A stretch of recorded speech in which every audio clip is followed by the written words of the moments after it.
ರಣದೀಪ್ ಸಿಂಗ್ ಸುರ್ಜೇವಾಲಾ ಬೆಂಗಳೂರಿಗೆ ಆಗಮಿಸಿದ್ದಾರೆ. ಶಾಸಕರ ಜೊತೆಗೆ ಮಾತುಕತೆಯನ್ನಾಡಲಿಕ್ಕೆ ಮುಂದಾಗ್ತಾ ಇದ್ದಾರೆ. ಈ ಸಂದರ್ಭದಲ್ಲಿ ಸುರ್ಜೇವಾಲಾ ಅವರನ್ನ ಭೇಟಿಯಾಗಿದ್ದಾರೆ ಆಳಂದ ಶಾಸಕ ಬಿಆರ್ ಪಾಟೀಲ್. 35 ನಿಮಿಷಗಳ ಕಾಲ ಸುರ್ಜೇವಾಲಾ ಜೊತೆಗೆ ಬಿಆರ್ ಪಾಟೀಲ್ರು ಮಾತುಕತೆಯನ್ನು ನಡೆಸಿದ್ದಾರೆ. ಮತ್ತೆ ಸಚಿವರ ವಿರುದ್ಧ ಬಿಆರ್ ಪಾಟೀಲ್ ಚಾರ್ಜ್ ಶೀಟ್ ಅನ್ನು ಸಲ್ಲಿಕೆ ಮಾಡಿದ್ದಾರೆ. ಕಾಸಿಗಾಗಿ ಮನೆ ಗೋಲ್ಮಾಲ್ ಅನ್ನು ಪ್ರಸ್ತಾಪಿಸಿದ್ದಾರೆ ಬಿಆರ್ ಪಾಟೀಲ್ ಅನ್ನೋದು ಗೊತ್ತಾಗ್ತಾ ಇದೆ. ಸಚಿವರ ಕಿವಿ ಹಿಂಡುವಂತಹ ಕೆಲಸ ಆಗಬೇಕು ಅಂತ ಹೇಳಿ ಮನವಿಯನ್ನು ಮಾಡಿಕೊಂಡಿದ್ದಾರಂತೆ. ಹೈಕಮಾಂಡ್ಗೆ ದೂರು ಕೊಟ್ಟಿದ್ದಾರೆ ಶಾಸಕ ಬಿಆರ್ ಪಾಟೀಲ್ ಅನ್ನೋದು ಗೊತ್ತಾಗ್ತಾ ಇದೆ. ಸುರ್ಜೇವಾಲಾ ಅವರನ್ನ ಇವತ್ತು ಭೇಟಿಯಾದಂತಹ ಸಂದರ್ಭದಲ್ಲಿ 35 ನಿಮಿಷಗಳ ಕಾಲ ಚರ್ಚೆ ಆಗುತ್ತೆ. ಈ 35 ನಿಮಿಷಗಳಲ್ಲಿ ಬಹುತೇಕ ಸಮಯ ಸಚಿವರ ವಿರುದ್ಧ ದೂರು ಕೊಡೋದಕ್ಕೇನೆ ಬಿಆರ್ ಪಾಟೀಲ್ ಬಳಸಿಕೊಂಡಿದ್ದಾರೆ ಅನ್ನೋದು ಗೊತ್ತಾಗ್ತಾ ಇದೆ. ಈ ಮೂಲಕ ರಾಜ್ಯ ಕಾಂಗ್ರೆಸ್ನಲ್ಲಿ ಶಾಸಕರು ವರ್ಸಸ್ ಸಚಿವರು ಅನ್ನುವಂತಹ ಪರಿಸ್ಥಿತಿ ಎಷ್ಟು ದೊಡ್ಡ ಮಟ್ಟದಲ್ಲಿ ತಲೆದೂರಿದೆ ಅನ್ನೋದು ಕೂಡ ಗೊತ್ತಾಗ್ತಾ ಇರುವಂಥದ್ದು. ಇದೇ ಬಿಆರ್ ಪಾಟೀಲ್ರು ಈ ಹಿಂದೆ ಒಂದು ಪತ್ರವನ್ನು ಬರೆದಿದ್ರು, 15 ಶಾಸಕರ ಸಹಿಯನ್ನು ಸಂಗ್ರಹಿಸಿದ್ರು, ತಮ್ಮದೇ ಪಕ್ಷದ ವಿರುದ್ಧ ಧ್ವನಿಯನ್ನು ಎತ್ತಿದ್ರು.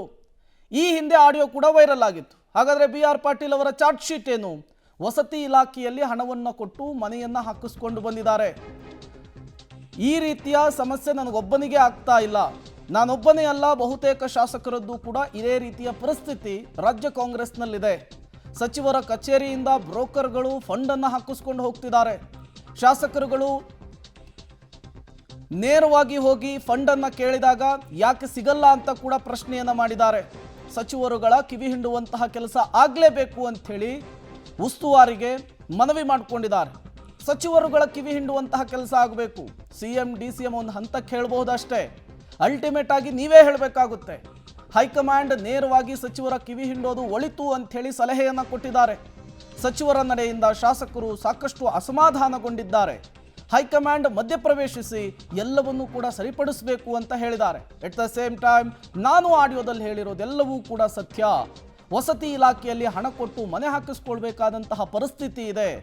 ಕೇವಲ ಈ ಸಮಸ್ಯೆ ನನಗೊಬ್ಬನಿಗೆ ಮಾತ್ರ ಅಲ್ಲ, ಬಹುತೇಕ ಶಾಸಕರದ್ದು ಕೂಡ ಇದೇ ಪರಿಸ್ಥಿತಿ ಅಂತ ಹೇಳಿದ್ದಾರೆ. ಹೈಕಮಾಂಡ್ಲಿಂದ ಕರೆ ಬಂದಿತ್ತು.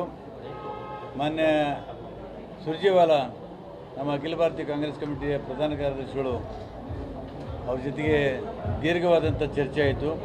ನಾನು ಹೇಳಬೇಕಾದದ್ದನ್ನೆಲ್ಲ ಅವರಿಗೆ ಹೇಳಿದ್ದೇನೆ. ಅವರೆಲ್ಲರೂ ನನ್ನ ವಿಷಯಗಳನ್ನು ನೋಟ್ ಮಾಡಿಕೊಂಡಿದ್ದಾರೆ. ಮುಂದಿನ ಬರ್ತಕ್ಕಂಥ ದಿನಗಳಲ್ಲಿ ಅವ್ರೇನು ಮಾಡಿದಾರೆ ಅವ್ರಿಗೆ ಬಿಟ್ಟಿದ್ದು ಪಕ್ಷ ಬಿಟ್ಟು ತಂದಿದ್ದೀನಿ. ಅವ್ರು ನೋಟ್ ಮಾಡ್ಕೊಂಡಿದ್ದಾರೆ.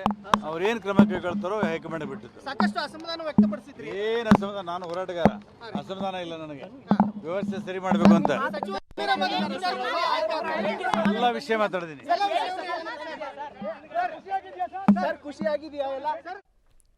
ಮತ್ತಷ್ಟು ಡೀಟೇಲ್ಸ್ ಅನ್ನು ಕೊಡ್ತಾರೆ ನಮ್ಮ ಪ್ರತಿನಿಧಿ ಸುಖೇಶ್, ನೇರ ಸಂಪರ್ಕದಲ್ಲಿ ಜಾಯಿನ್ ಆಗಿದ್ದಾರೆ. ಸುಖೇಶ್, ಅನ್ಡೌಟೆಡ್ಲಿ ರಾಜ್ಯ ಕಾಂಗ್ರೆಸ್ನಲ್ಲಿ ಶಾಸಕರು ವರ್ಸಸ್ ಸಚಿವರು ಅನ್ನುವಂತಹ ಪರಿಸ್ಥಿತಿ ಇದೆ. ಅದೀಗ ದೊಡ್ಡ ಮಟ್ಟಕ್ಕೂ ಕೂಡ ಕಂದಕವನ್ನು ಸೃಷ್ಟಿ ಮಾಡಿದೆ ಅನ್ನೋದ್ರಲ್ಲಿ ಯಾವುದೇ ರೀತಿಯ ಡೌಟ್ ಇಲ್ಲ. ಇವತ್ತು ಬಿಆರ್ ಪಾಟೀಲ್ರು ಕೂಡ ಸುರ್ಜೇವಾಲಾ ಎದುರಿಗೆ ಇದೇ ವಿಚಾರವನ್ನು ಪ್ರಸ್ತಾಪಿಸಿದ್ದಾರೆ.